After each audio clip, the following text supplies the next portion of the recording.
When I was a little kid, I loved playing with tiny toy soldiers. One day, my parents and I were at my uncle's house, and my cousin, seeing how much I was having fun with them, decided to show me something. So he brought me in the attic, and inside this room there was a laboratory, full of paints, brushes, and dozens of beautifully painted miniatures. That was the moment that I discovered the hobby of miniature painting. I remember that I was extremely excited and that I wanted to be part of that world. So my cousin decided to give me a small army of orcs and goblins that he didn't want to paint anymore, and he told me everything about them, their lore, all the crazy ways to paint them, and I remember that amongst them there was this giant orc wielding an axe. He told me that it was a mighty warlord, maybe the most brutal and strong in the entire Warhammer fantasy world. Grimgor Ironhide.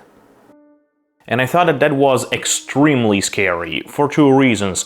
First, I wasn't a very good painter, so I thought that I would ruin the model. And second, I didn't have an army yet. And I thought that, hey, Grimgor is one of the greatest orc war bosses out there, so he would need an army. And I decided to paint an army first and then Grimgor later. And then I stopped painting because I was a kid and I wasn't very good at painting, so I got demotivated. And also, I didn't have money and enough time, and so I just stopped painting miniatures. But then, 20 years later, Grimgor is still here. He's still with me, still unpainted. And I thought that since it is Orktober, 20 years later is more than enough time and he needs to be painted. I still don't have an army for him yet, but at least I am a better painter than I was back then. So, welcome, my friends, to my channel. I am Cory, and let's go to the hobby table so that I can paint Grimgor Ironhide, the greatest orc war bosses that ever existed in the old world.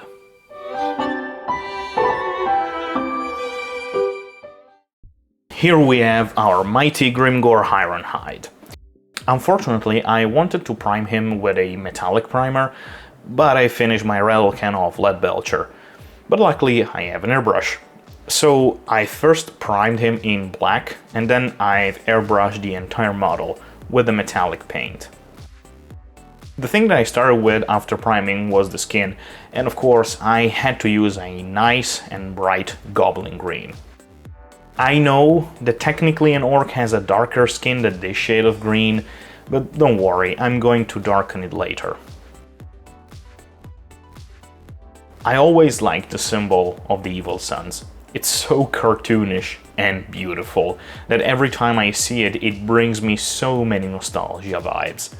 And if you look carefully, Grimgor does have that same symbol on his belly.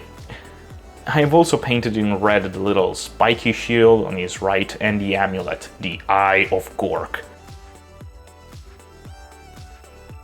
Then I decided to focus on the head, specifically the mouth, and I have painted the tongue and his gums in a dark magenta, to then focusing on the teeth and the bones of the model with a nice khaki as a base tone.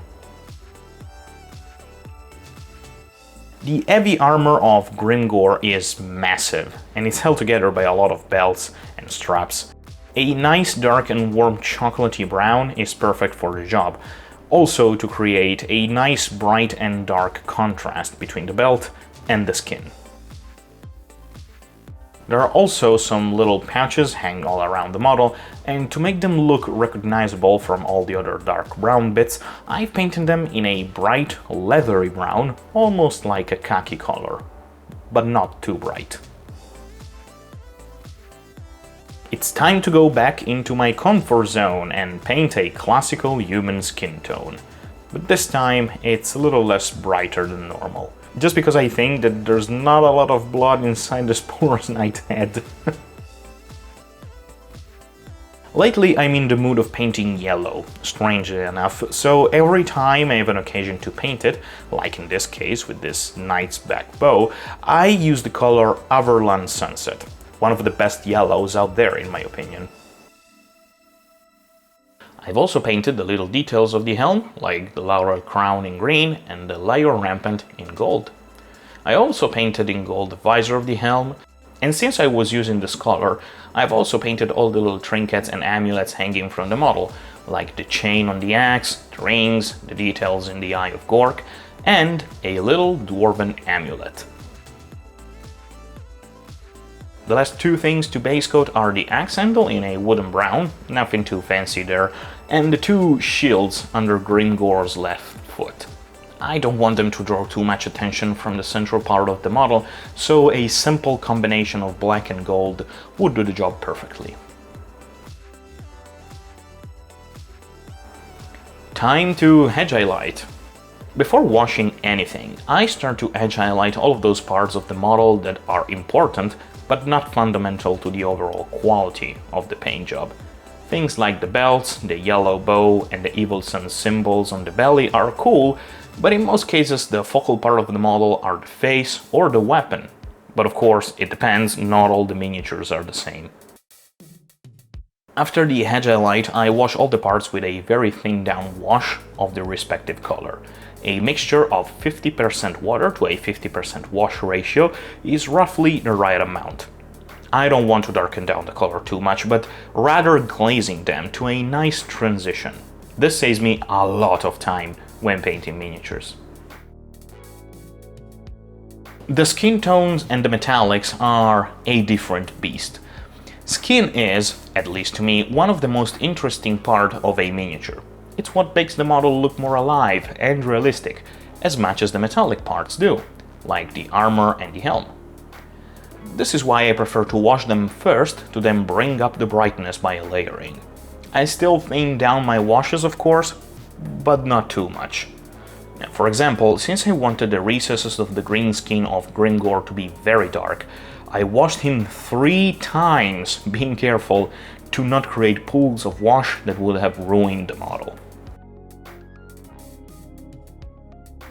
Same treatment for Grimgor armor. This is an Orcs heavy armor, and I doubt that it would be shiny and polished, but rather very dirty, beaten, and rusted. A black wash is the perfect paint to use in this case. Also, while I was waiting for the black wash to dry, I've carefully painted the red, angry eye of Grimgor and the soulless eyes of the knight's head. I should have done this before washing the skin, so to avoid regretting making any mistakes, but fortunately my hand was sufficiently steady. Time to make the skin pop. For Grimgor, I've carefully painted a slightly brighter green color on the most exposed part of the skin. I thin this color quite thoroughly, and I work with it on the skin to achieve a nice and smooth transition between the dark recess and raised part, like the muscles and the facial features. To the green color, I've then added a lot of ivory paint, and with this new color, I've edge highlighted the most prominent facial features to make his expression more interesting and pronounced. Same thing goes for the knight's head, but with even brighter color to obtain a very light, almost ivory tone. I've also highlighted all the bones and teeth with this same process. Now, all the armors and metallic. For Grimgor, I've used a very dark metallic paint with a nice, almost bluish tone, thinned down to the point that I am almost glazing with it. Same process for the knight's helm and all the gold trinkets, but with very bright silvers and gold paints. I really like True Metallic Metals paint job. You can achieve a great sense of realism with them. And also because I've never tried non-metallic metals before, and I'm scared to even think about it.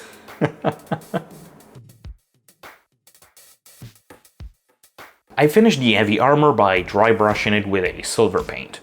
That way it makes it look even more realistic. But to give it the last little nice touch, I needed to weather it. I'll show you my, let's just say, secret weapon for this. This paint. The Oiled Earth Vallejo Wash. This thing is literally magic in a bottle. When you apply it, it looked very dirty, but trust me, once it dries, it just barely tints the model. It makes it look so much better.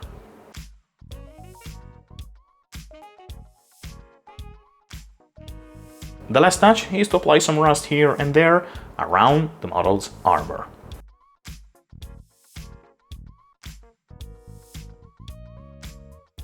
Now Grimgor is almost finished. I just need to add one little thing to complete the look, but first I need to base him and to spray a coat of matte varnish to the model. Just give me a second. There it is. The only thing that's missing is literally a bloody mess. I'm using a technical paint from Citadel called Blood for the Blood God to achieve it. Straight from the pot, I start to paint this color onto the axe to make it look like it has been just used to chop the poor knight's head, to which I've also applied it on the base of the neck and around his mouth. To complete the effect, I have also put some paint in the ground right in front of Grimgor. Finally, after 20 years, Grimgor is painted and ready to battle. Just for fun, here's some of the orcs that I have painted back when I was a little kid, and oh boy, they look dreadful. But I shouldn't be too mean to the little Cory of the past that was painting his first miniatures. We all been there, and there is always room for improvement, and even if you don't win a golden demon or a crystal brush, as long as you're happy with the way you're painting your models, and most importantly, you're having fun while doing it, nothing else matters.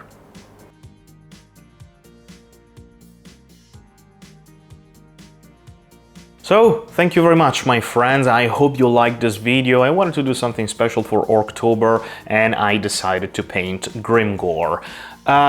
Don't know if I'm ever going to use him in Age of Sigmar, but Warhammer Old World, looks like it's going to come out like in 2023, so I hope maybe I will use Grimgor. I don't know if Grimgor will be in Warhammer the Old War, but anyway, who knows? I hope I could use him in the future. Anyway, let me know what you think about Grimgor Ironhide down in the comments section below. Also leave a like and subscribe if you want to see more videos here on my channel. Down in the description you will find also a link for my Instagram, link to support me, even if you don't have to, but if you want I will be extremely grateful. And this is the end of the video. Thank you very much, my friend, and I hope to see you the next time. I'm Cory. Ciao ciao.